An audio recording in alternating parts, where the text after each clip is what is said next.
is propped up again. I'm still in London. I'm reading Life.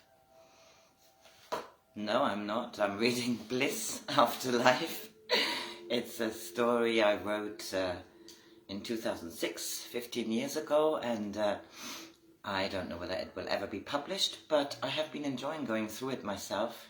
I haven't read it for quite a long time. I'm still writing on book 2 now, but this is book 1. This is about a reincarnation story. It's about Bliss, who passed away at 95, a day after her 95th birthday. She's been dead for quite a while now, and this is the family which were surrounding her. Faye is chapter 38, and Faye is the girlfriend of Bliss's grandson. Faye, chapter 38, Bliss Afterlife. She could hardly believe what had happened to her life in the last few months. Faye was incredibly happy to have met Ben, and to discover she was pregnant was just magical, she thought. Faye had grown up in a small but happy home in Dali. It was a place which had a lot of history, and her family were Bai, the majority inhabitants of Dali. They had moved to Guangzhou when she was 12.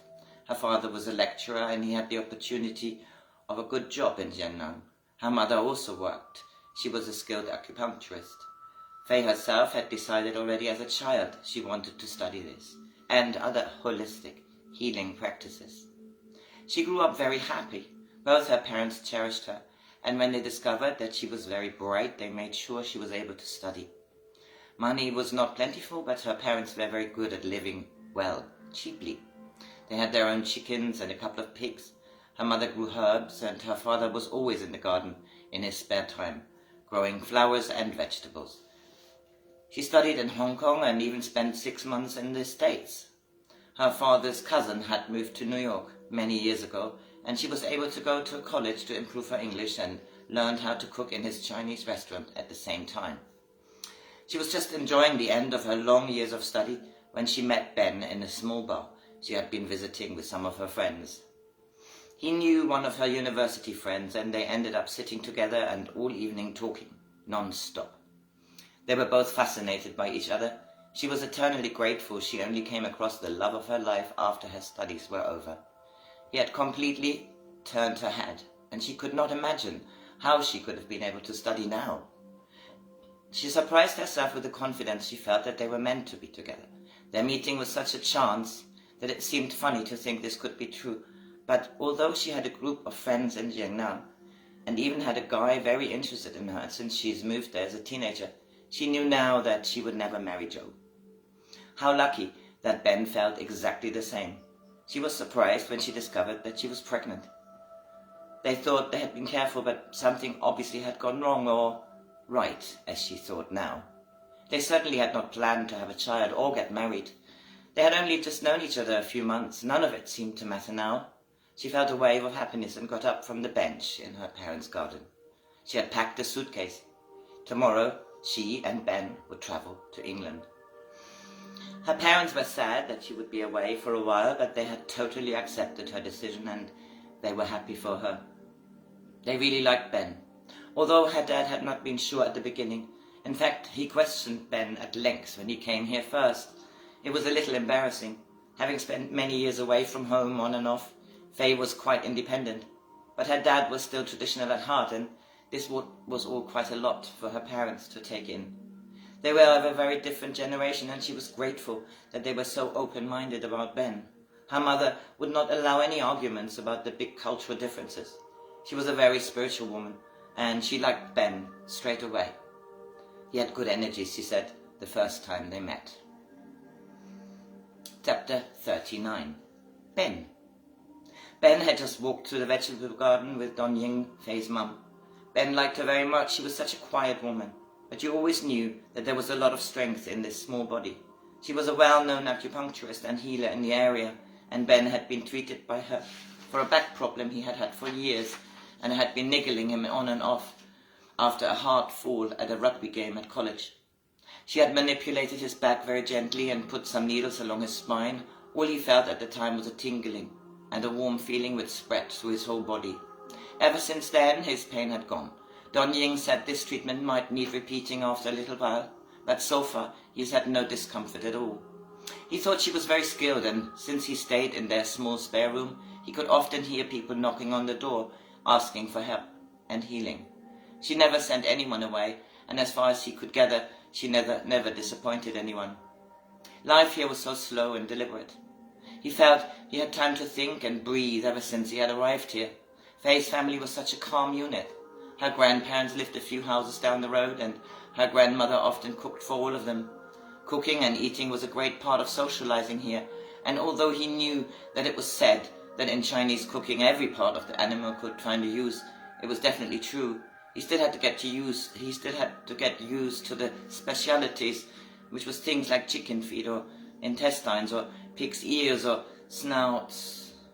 He had stopped asking what he was eating. He just savored the taste and decided if Faye could eat it, so could he. He loved the vegetable they prepared. Most of it came from their own garden. It was so different here to home, although the laughter and talk around the table was quite similar to the dinners they used to have in the refuge, when all of them gathered together.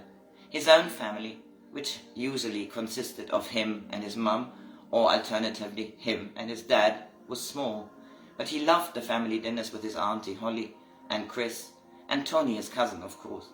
His mind wandered to even bigger dinners with his grandparents. He had adored his granddad, and when he passed away, when Ben was in his late teens, he found it hard to come to terms with it. He was sad when his Omi also went, and he wished he could talk to her and tell her about Faye.